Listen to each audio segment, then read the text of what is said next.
Zaļā brīvība.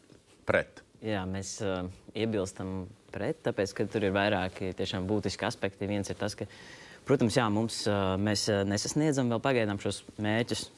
Mēs noglabājam ļoti daudz atkritumus. Mēs arī maksājam tagad Latviju 16 līdz 20 miljonus gadā par to, ka sodus, par to, ka mēs nepārstrādājam pietiekami daudz plasmas.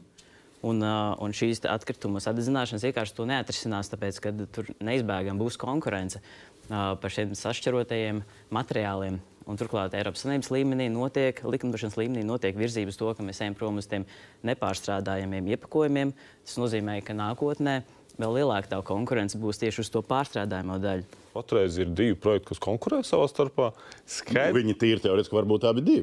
Nē, nevar būt abi 2, tāpēc, ka tas apjoms nav pietiekošs abiem 2. Skaidrs, ka nākotnē perspektīva varētu būt 1 projekts.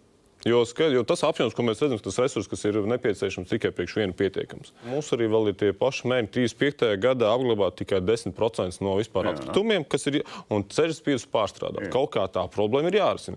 Jo izlikties to, ka mēs atkritumus neko nedaram, noglabājam, un tas atrisinās, skaidrs, ka tas nav risinājums.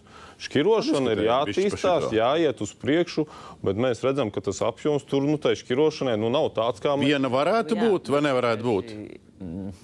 Problēma tāda, ka ir tas noglabāšanas mērķis, bet ir arī pārstrādes mērķis.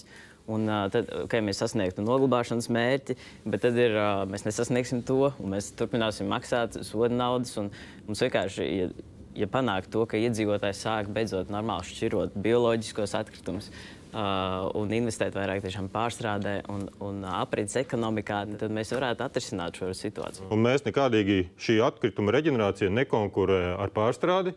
Šī ir tā veselīgā daļa, kas mums Latvijai nepieciešama atkrituma apsaimniekošanas sistēmā, lai tos 10% sasniegtu. Neviena Eiropas valsts nav sasniegusi šos 10% mērķi bez reģenerācijas. Jautājums ir, cik lielai viņai ir jābūt. Katras zāles var būt inde, ja ir nepareiza deva.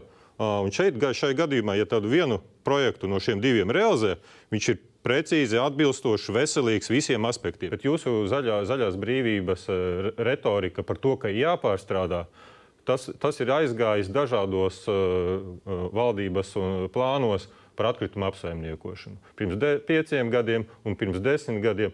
Un faktiskā situācija ir tāda, ka mēs plānus uztaisam, pārstrāde būs šāda, kā hokeja noja vienmēr. Un faktiskā situācija pēc 2-3 gadiem ir tāda, ka pārstrāde ir stabila, nedaudz pieaug, bet vissliktākais ir tas, ka atkrituma apjoms pieaug, tas, ko mēs kā sabiedrība radam. Un tas, kas nonāk poligonos, joprojām pieaug. Un nespēja izpildīt šo atkritumu stratēģiju par pārstrādi. Un ja šobrīd mēs paskatīties Latvijā, ko tad mēs pārstrādājam? Pasakiet, lūdzu, ko mēs pārstrādājam? Cik no 800 000 toniem, ko mēs uz poligonu atvedam, cik mēs pārstrādes rezultātā aizvedam no poligoniem? Cik? Es nepateikšu jums. Es pateikšu 6%. 6%. Viss tas, ko mēs pārstrādājam poligonos, šķirošanas līnijās, turpat poligonos faktiski arī paliek.